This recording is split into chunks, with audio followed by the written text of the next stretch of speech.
William Kilpatrick es el nombre de un autor de libros, de ensayos y de artículos sobre la identidad de Occidente, sobre su pasado cristiano, sobre el proceso de decadencia de la identidad cristiana de Occidente, y de unos 3 libros de historia, son varios libros, pero 3 específicamente dedicados a la historia de Occidente, especialmente del Occidente europeo, y sus batallas con el Islam y la antigua yihad, ¿no? O sea, la guerra santa, entre comillas, de los musulmanes, y la nueva yihad, que en muchos casos existe a partir de la cantidad enorme de inmigrantes musulmanes hostiles al Occidente que ya están en Occidente. Entonces, recientemente en un libro, en un artículo que publicó en la revista Crisis, hizo una reflexión sumamente interesante. Primero, comentó el libro, él lo llama Raymond Ibrahim, ¿no? Con una H entre la A y la I, Ibrahim, si quieren, ¿no? Que se llama Defensores del Oeste o del Occidente, los héroes cristianos que se pusieron de pie frente al Islam, ¿no? Y es el libro, Defensores de Occidente, es un libro sumamente interesante, ¿no? No está en español todavía, ¿no? Y quien le interese, el título principal se llama Defenders of the West en inglés, ¿no?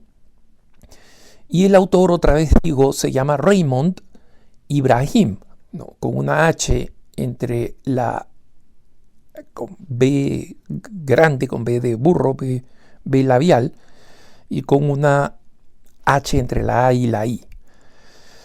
En este libro, el libro es bastante épico, ¿no? Y obviamente no es políticamente correcto, porque claro, nosotros tenemos que hay alemanes que se fueron en marcha hasta Turquía, ¿no?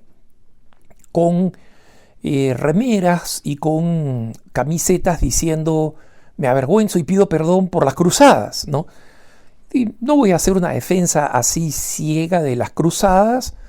El hecho de que algunas de las cruzadas se hubieran detenido para atacar a los ortodoxos en vez de a los musulmanes, que tuvieran un sentido muchas veces puramente comercial o de ganancia económica, es verdad, pero que las cruzadas fueron cruciales para detener a la fuerza, porque a la fuerza es como se quería imponer el Islam, y que en consecuencia hoy en día nosotros aquí no estemos hablando árabe y seamos musulmanes a la fuerza, sino que seamos cristianos y estemos hablando el español, por ejemplo, es consecuencia de esas batallas, ¿no? Entonces, el libro es épico, como digo, porque presenta a varias figuras cristianas, pero una de las, especialmente los que los defendieron contra el Imperio Otomano, ¿no?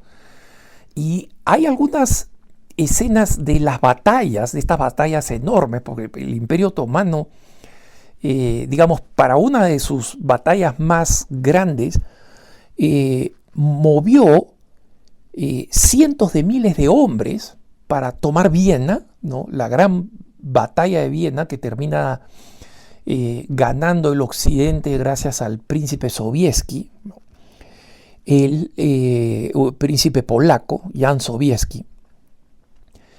Es de una escena propia de la película del Señor de los Anillos, ¿no? Porque, digamos, esta multitud de ejércitos era básicamente construir una ciudad para sitiar la ciudad de Viena. Básicamente construir una ciudad a las afueras de los muros de Viena. Y construir una ciudad significaba asegurarse que esos cientos de miles de soldados musulmanes tuvieran comida. Entonces mandaron agricultores para labrar la tierra, mandaron pastores para incrementar, digamos, llevar sus propias vacas, llevar sus propias ovejas, llevar sus propias cabras, ¿no? Para que el ejército pudiera comer mientras se reproducían estos animales. O sea, había que replicar toda una ciudad, había que enviar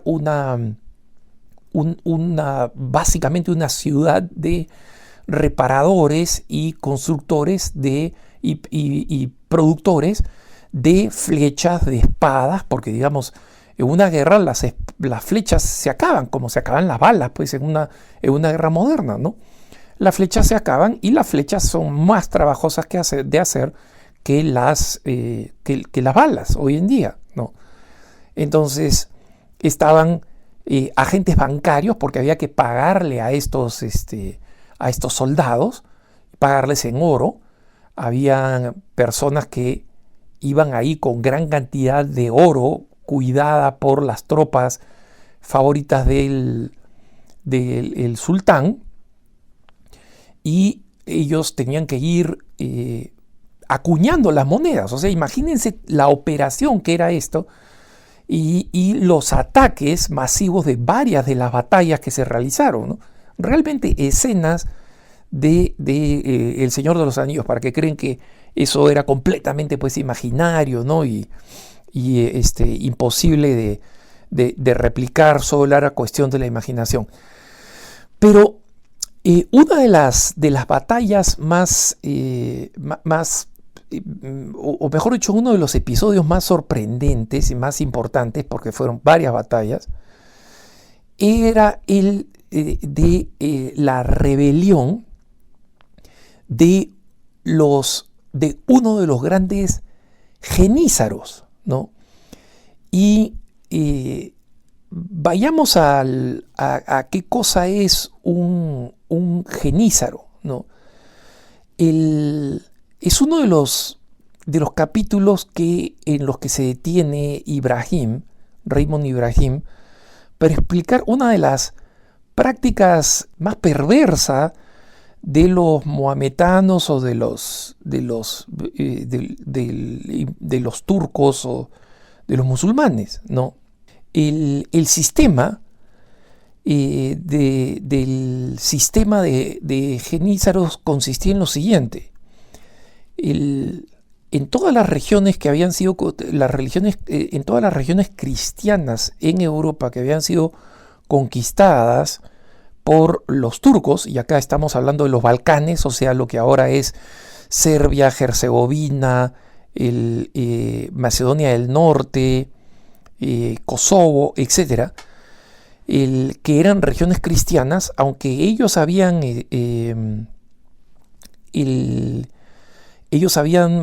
conquistado esto y las habían convertido en colonias. Las comunidades seguían siendo cristianas. Entonces, ¿por qué eran cristianos? El imperio turco exigía un pago en niños, ¿no? Y estos niños eran fanatizados y entrenados para combatir contra los padres.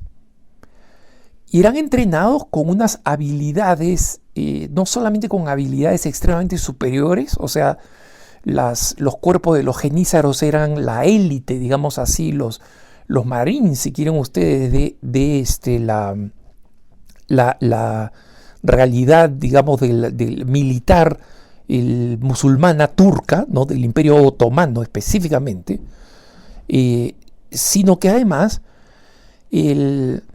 eran fanatizados mentalmente, ¿no?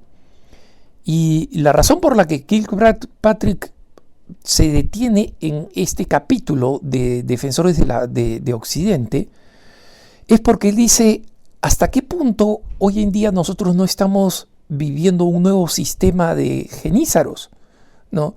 En los que nuestros hijos están siendo arrebatados del cuidado paterno y a través de las escuelas públicas, de las bibliotecas públicas y de varios otros sistemas estatales están siendo puestos en contra de los padres? Y hasta qué punto el hecho de que a los niños se les lave el cerebro allí donde van, y donde sistemáticamente las escuelas públicas norteamericanas, por ejemplo, prohíban que se informe a los padres cuando los hijos toman decisiones fundamentales sobre su identidad sexual, ¿no? O cuando sean promovidos. Les cuento algunas de las historias que los papás que tienen hijos en sistemas públicos, ya sea en Estados Unidos o en otros países, donde no tienen, digamos, control sobre lo que los hijos lo que los hijos están haciendo o lo que están recibiendo en la escuela, pueden decir que a ellos también les ha pasado por miles de veces. Pero, por ejemplo, he conocido a un padre de familia en el estado de Arizona, cuyo hijo está dentro del dentro del rango de autismo, ¿no? Lo que antes se conocía como Asperger, ¿no? Y el muchacho comenzó a decir un día en la casa, ¿no? Y ya recibe atención especial, va a escuelas públicas, pero recibe atención especial de los padres, y padres dedicados, padres que lo aman, padres que le prestan atención. Comenzó a insistir en que quería hacerse mujer, ¿no? Y esto de la noche a la mañana. Y los padres se dieron cuenta que eso era algo que le estaban insistiendo en el colegio. Si tú no estás contento, y no estaba contento simplemente porque es la realidad de las Asperger, ¿no? O sea, las personas que están en ese rango de autismo tienen dificultades de conexión con las otras personas. Esa es una de las características. ¿Por qué? Porque no interpretan, no están capacitados para interpretar los códigos sociales, ¿no? Cuando alguien está hablando de broma, cuando alguien está utilizando un signo de ironía, etc., ¿no? Entonces no tienen esa capacidad, y en consecuencia se encuentran en dificultades de socialización. En una época, como es la adolescencia, en que la socialización es fundamental. Entonces se encuentran con que simplemente son asaltados con esto. Otro caso, un padre de familia hispano que tiene a sus hijos que se han formado en la fe, especialmente devocional, ¿no? En la casa se reza, se asiste a misa, se pasa buen tiempo en la parroquia. Los jóvenes tienen una vida de socialización en la parroquia desde que eran niños. Hay un altar en la casa con Nuestra Señora de Guadalupe, con los santos favoritos, con las imágenes del Señor de la Divina Misericordia. En fin, hay un espacio de fe vivida, ¿no? Y de pronto un día llega la hija o el hijo de la escuela pública diciendo: papá, ¿por qué los católicos son homófobos? O sea, este cambio radical, repentino.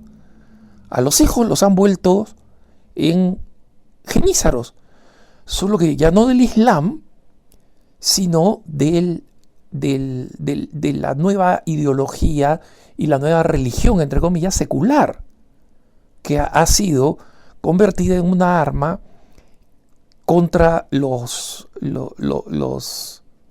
padres, ¿no?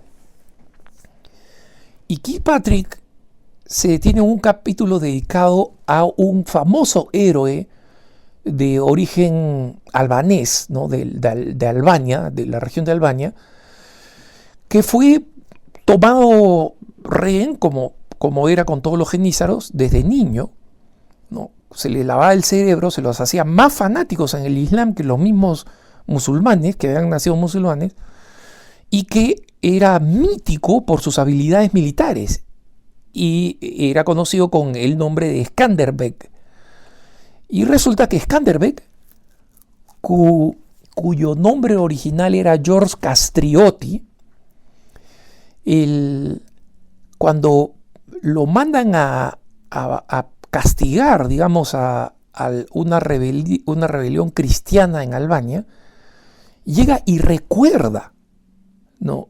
Ya era un general, no era un genízaro cualquiera, era un general otomano del cuerpo de los genízaros, ¿no? Recuerda su pasado cristiano de niño y se convierte en uno de los principales héroes cristianos cuando decide volver a su fe, y no solo volver a su fe, sino organizar a los varones de la región de los Balcanes, no solamente Albania, sino lo que ahora es Croacia, Eslovenia, Bosnia y Herzegovina, para que sepan luchar y retomar la región, y especialmente retomar y liberar de los otomanos a Albania, ¿no? Y Kastrioti fue precisamente exitoso en esta batalla por su entrenamiento genízaro, ¿no?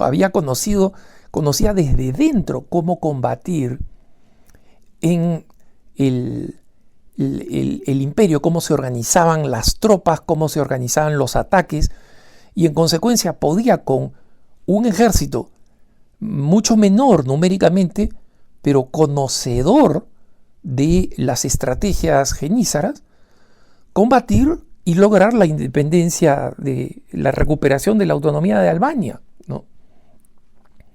Entonces, aquí Kilpatrick, el autor del artículo sobre el libro de Ibrahim, ¿no? Para que no nos perdamos quién es quién, Ibrahim es el autor del libro, Kilpatrick es el que publica una revisión, digamos, un recorrido elogioso del libro, recomendándolo por supuesto, que habla de la mentalidad con la que los padres de familia hoy en día tienen que preparar a sus hijos. Tienen que prepararlos para que no sean genízaros, para que no los volteen en contra de su fe, de su cultura y de sus tradiciones familiares, pero para que aprendan las técnicas y así, sabiendo, formándose, catequizándose, evangelizándose, no solamente a través de la devoción, sino del conocimiento de la fe, puedan mantener la fe cristiana. Que tengas un buen día.